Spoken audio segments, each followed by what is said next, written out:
Hi friends. Hope सब आज सारे ही अच्छे होंगे। एंड मैं एक स्टोरी पढ़ रही थी स्वामी विवेकानंद जी का।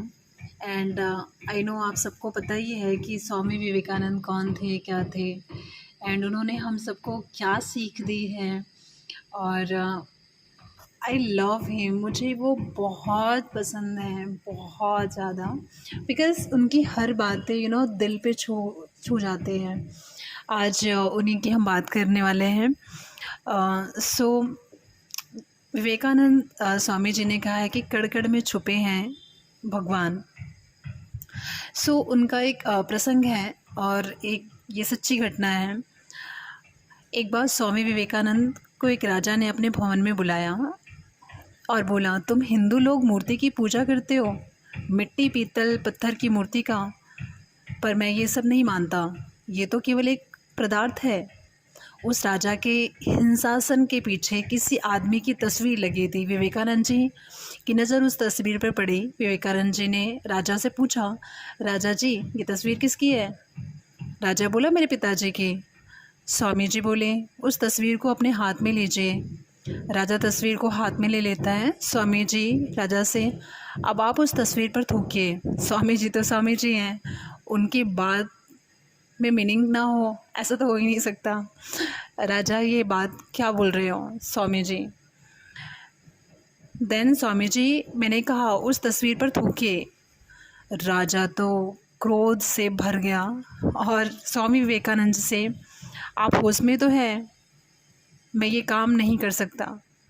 स्वामी जी बोले, क्यों? ये तस्वीर तो केवल एक कागज़ का टुकड़ा है और जिस पर कुछ रंग लगा है। इसमें ना तो जान है और ना आवाज़, ना तो ये सुन सकता है और ना ही कुछ बोल सकता है। इसमें ना ही हड्डियाँ और ना ही प्राण। फिर आप इस पर थूक क्यों नहीं सकते? क्योंकि आप इसमें अपने पिता का स्वरूप देखते हो और इस तस्वीर का अनादर करना अपने पिता का अनादर करना ही समझते हो। क्यों राजा, मैंने सही कहा ना? स्वामी विवेकानंद की बातें सुन के राजा मतलब ऐसे देखने ही लगा। वैसे ही हिंदू भी उन पत्थर मिट्टी या धातु की पूजा भगवान का स्वरूप मानकर करते हैं। भगवान तो कण कण में है, पर एक एकाधार मानने के लिए और मन को एकाग्र करने के लिए हम मूर्ति पूजा करते हैं। तब राजा ने स्वामी जी के चरणों में गिरकर क्षमा मांगी। राजा को समझ आया कि एक्चुअलिटी क्या है, क्योंकि उसके पहले राजा को लगता था कि ये दुनिया मूर्ख है। जब उसके खुद के पिता की बात आई, खुद के पिता की फ़ोटोज़ पे थूकने की बात आई, तब उसको समझ में आया कि सच में रियलिटी क्या है।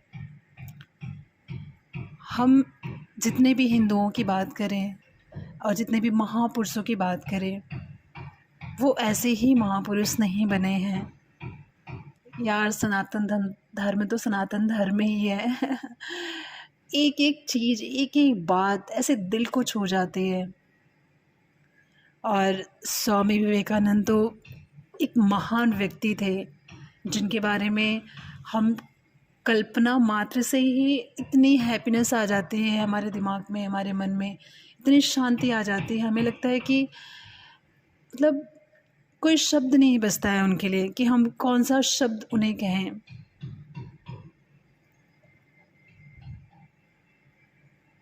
स्वामी विवेकानंद एक महान इंसान थे, बहुत ही महान इंसान।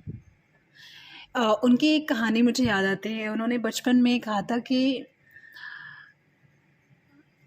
छोटे थे जब भी वो, उन्होंने कहानी शेयर की है, उनकी जीवनी शेयर की है कि वो जब छोटे थे और उनकी माँ खाना बना रही थी। उनकी माँ ने कहा कि अपने बच्चे से कहा कि मेरे को चाकू ला के देना, सब्जियाँ काटनी हैं।